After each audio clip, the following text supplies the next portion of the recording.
नमस्कार, NMF news पर आप सभी का बहुत स्वागत। मैं हूं आपके साथ अभिषेक पुंडीर। मुस्लिम समाज कुछ कामों को करता तो है लेकिन मानता नहीं, जैसे आपका लव जिहाद हुआ, लैंड जिहाद हुआ और अब एक और शब्द चल पड़ा है वोट जिहाद। लेकिन आज बात करेंगे लव जिहाद के बारे में, जिस पर बरेली की एक कोर्ट का आदेश आया और जिसमें कहा गया कि मुस्लिम युवक जानबूझकर हिंदू महिलाओं को टारगेट करते हैं, नाम बदलकर उन्हें अपने प्रेम जाल में फंसाते हैं, उनके साथ संबंध बनाते हैं, ब्लैकमेलिंग करते हैं और फिर धर्मांतरण का दबाव बनाते हैं। लेकिन इस बात को अगर आप किसी मुस्लिम स्कॉलर से पूछेंगे, मौलाना से पूछेंगे, तो वो साफ तौर पर मना कर देंगे कि ये सिर्फ एक मनगढ़ंत कहानी है। लेकिन जिस तरीके से कोर्ट ने फटकार लगाई है, उसके बाद सरकारों को भी अब आंख खोलने की जरूरत है। इसी खबर पर ज्यादा चर्चा करने के लिए मेरे साथ मौजूद है हमारे वरिष्ठ सहयोगी पंकज प्रसून। बहुत बहुत स्वागत सर आपका। ये माननीय अदालत का जिस तरीके से वर्डिक्ट आया, फैसला आया और जो जो चीजें कही गई हैं उसमें उसे जरा थोड़ा विस्तार से बताइएगा। देखिए, सबसे पहली बात तो लव जिहाद नामक शब्द किसी भी हिंदू संगठन ने या किसी पत्रकार ने नहीं दिया है। इस शब्द को सबसे पहले इस्तेमाल किया था केरला हाईकोर्ट ने।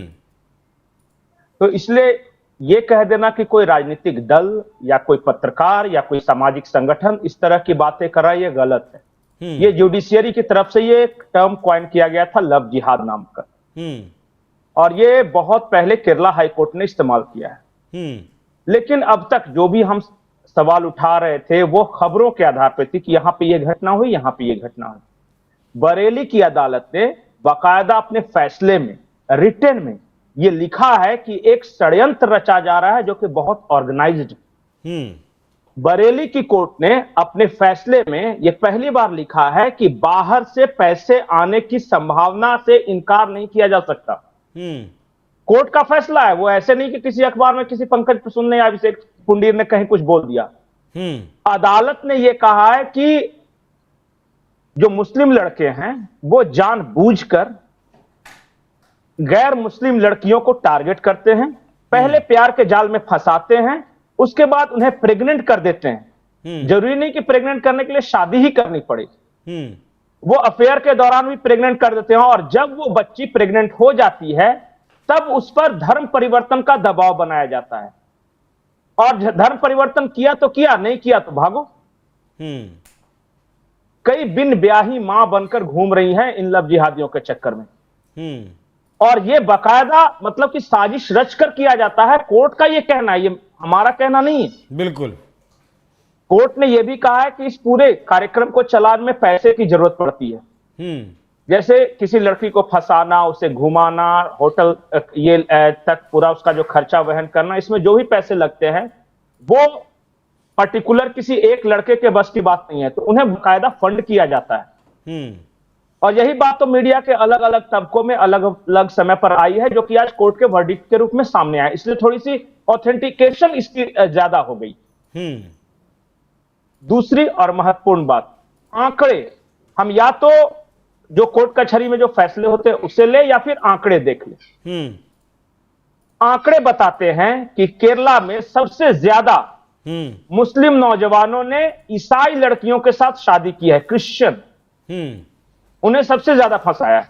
बिल्कुल। और उसके बाद नंबर आता है हिंदू लड़कियों का।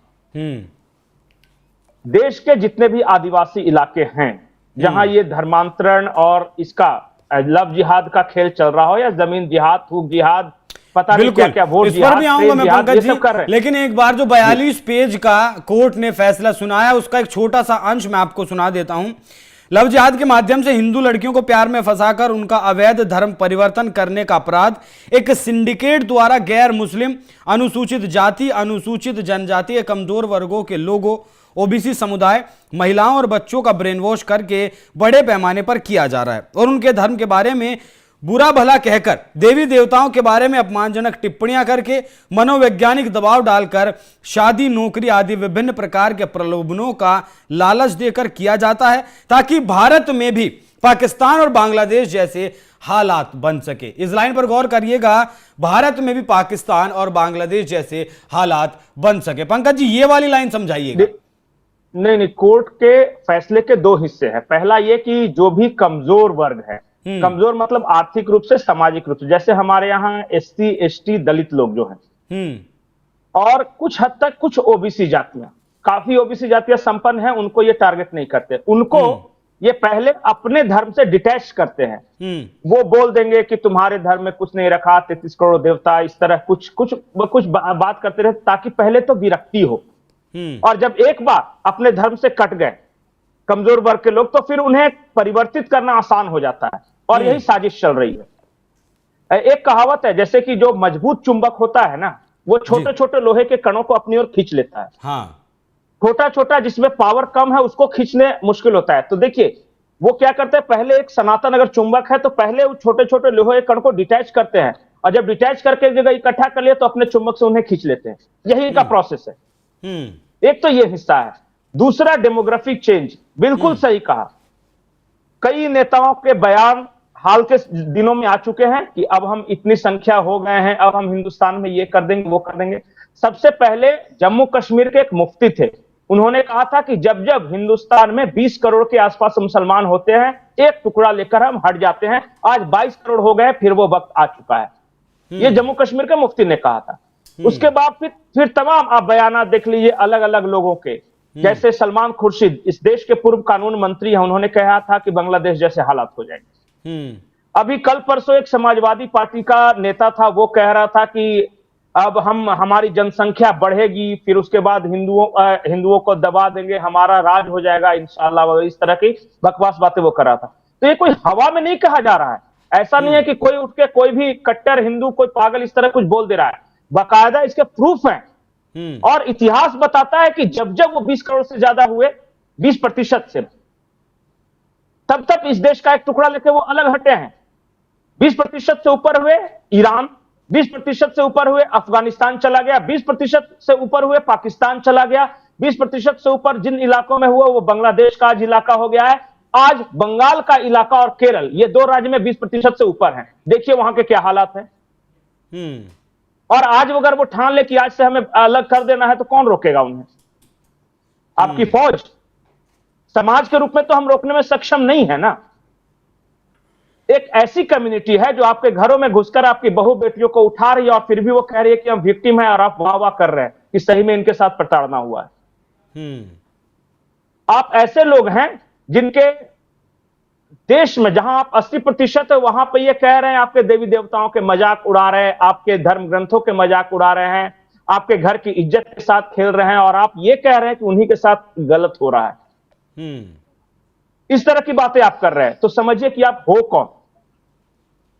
आज कोई भी प्राउड रेस की बात कर ले धरती पर, जिसको आप आदर्श मानते हो, चाहे आप यूरोपियंस को आदर्श माने, यहूदियों को माने, या फिर चाइनीज को माने, वो अपने देश में क्या कर रहे हैं जो कि स्वाभिमानी कौम है, और आप एज ए हिंदू अपने देश में क्या कर रहे हैं, दोनों का फर्क देख लीजिए, बहुत कुछ समझ में आ जाएगा आपको।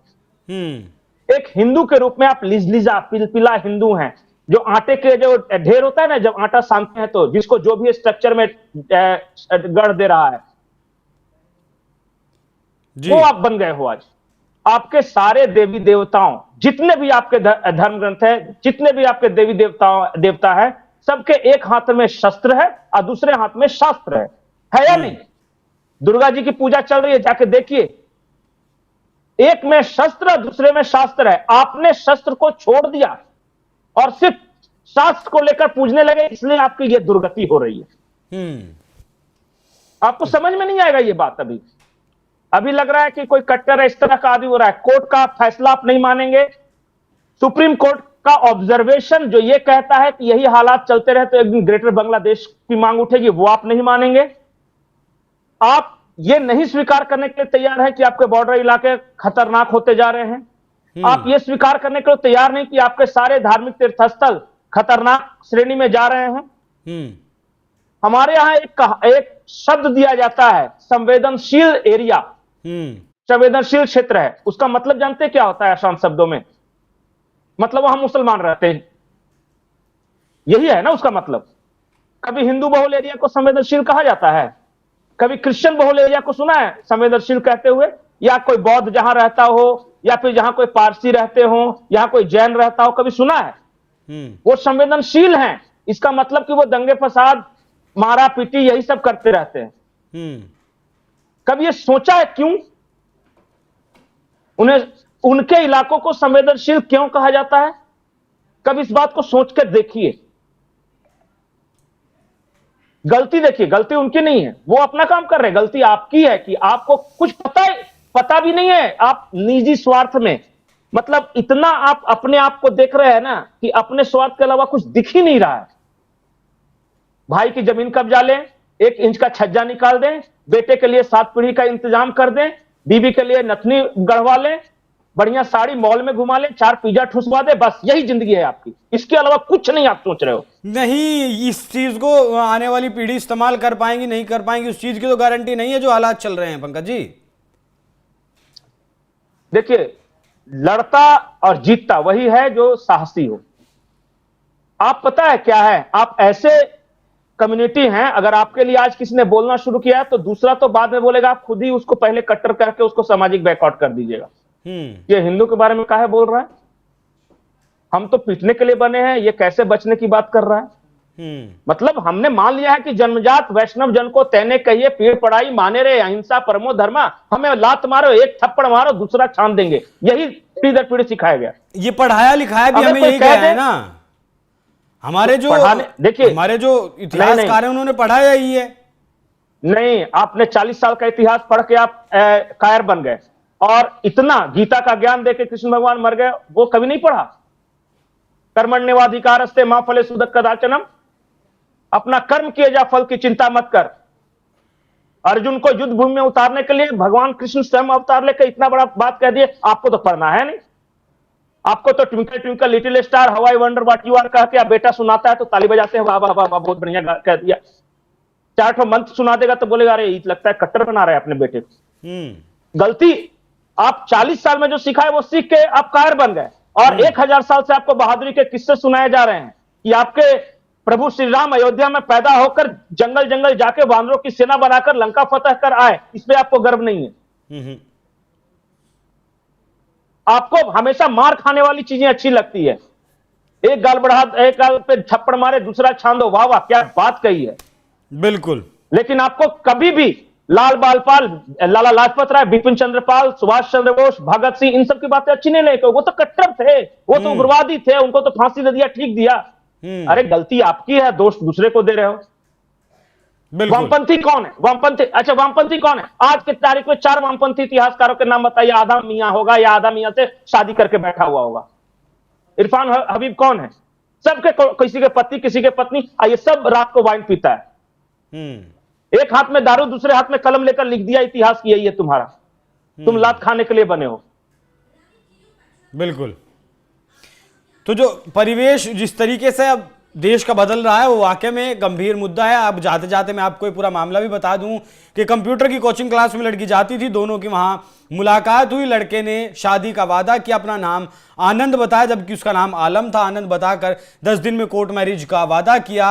इसी चक्कर में होटल गए, वहां जाकर जो है कुछ तस्वीरें, कुछ वीडियोस बनाई गई, उसके आधार पर लगातार उसे ब्लैकमेल करता रहा। आखिर में धर्मांतरण करने की बात कही गई, इस्लाम कबूलने की बात कही गई। लड़की ने मना किया तो उस आलम ने और उसके परिवार ने मिलकर उस लड़की के साथ मारपीट की। यह पहला मामला नहीं है और आखिरी मामला भी नहीं है, और ऐसा भी नहीं है कि इससे पहले लव जिहाद के मामलों में कोर्ट के आदेश नहीं आए, फैसले नहीं आए। लेकिन फिर भी अगर समाज सोया हुआ है, आंख खोलकर देखना नहीं चाहता, तो फिर जिस तरीके से कहा पंकज जी ने कि गलती कहीं ना कहीं हमारी ही है, हम देखना नहीं चाहते। बहुत बहुत धन्यवाद पंकज जी इस सेंसिटिव मुद्दे पर इतना विस्तार से चर्चा करने के लिए। बाकी दर्शकों आपकी क्या कुछ राय कमेंट कर में जरूर बताइएगा। नमस्कार।